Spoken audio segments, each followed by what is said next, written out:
Hi, the latest question is from Scott, who's in Belfast. I have been practicing the Theravada tradition for just under a year since taking refuge in the Buddha, Dhamma and Sangha. My question is, why do we, in the Theravada tradition, not recognize the Buddhas and Bodhisattvas from other traditions? Um, well, in the Theravada tradition, Theravada means the teaching of the elders. So we follow a fairly narrow set of teachings.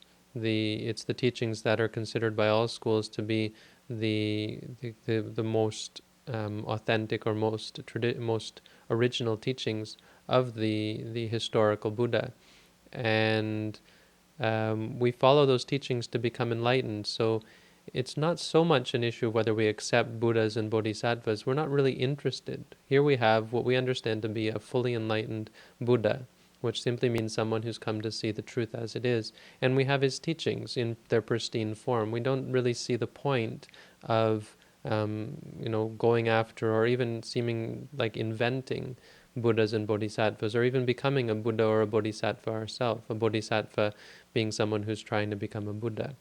As far as accepting bodhisattvas, there certainly is an acceptance of the bodhisattva ideal in the Theravada tradition. In fact, there's even an understanding that there's another Buddha going to come in this age, probably not for a while, but somewhere in the distant future. There's another Buddha who's going to come down. Right now, he's in his last life up in heaven, and he's going to come down from there to become a Buddha. And also, anyone, according to the Theravada tradition, anyone who makes a vow to become a Buddha is a bodhisattva. That's the same in all traditions. The understanding is, in the Theravada anyway, that until you've had your vow verified by another Buddha, you're considered to be an aniyata bodhisattva, which means a bodhisattva who is uncertain. So you've made this vow to become a Buddha, but who knows whether you're going to become a Buddha? You might forget about it in some future life and get off track. You might never become a Buddha. If you've had, the only way to be sure that you're going to become a Buddha, obviously, is to have someone who can see that far ahead and to understand that you are set to become a Buddha and say to you, you're going to become a Buddha. And that's then called a niyata bodhisattva, which means someone who is sure to become a Buddha. So the acceptance of bodhisattvas in the Theravada is on two levels. So we accept anyone who makes the vow as a bodhisattva, but we don't believe that they are sure to become a Buddha.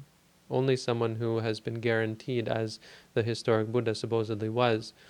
The story goes that way back in one of his past lives, he was an ascetic, and he was verified by another Buddha. The Buddha said, this ascetic here is going to become a Buddha sometime in the future. And so from then on, he was assured to become a Buddha. It was sure, because we had someone who could verify it. As far as other Buddhas, it's just not really of interest to us. And bodhisattvas also. I mean, if you want to become a bodhisattva, if your ideal is to become a Buddha, which means someone who realizes the teachings for themselves, then that's fine. The difference between someone who follows a Buddha and someone who becomes a Buddha themselves is like this. To become enlightened, you have to let go of everything. This is true for a Buddha, a fully enlightened Buddha. It's also true for an Anu-Buddha, someone who becomes enlightened by following the teachings. But to become a Buddha, you not only have to let go of everything, you also have to know everything. You have to come to understand everything. So that's quite a more difficult task. It's something that takes a lot more time and a lot more effort, obviously. And it's not necessary to let go of everything. You don't need to know everything. You simply have to come to understand that no matter what could arise has to cease, and there's nothing in the universe worth clinging. So you understand everything to the extent that's necessary to become enlightened. Okay, so I hope that helps, and thanks for the question.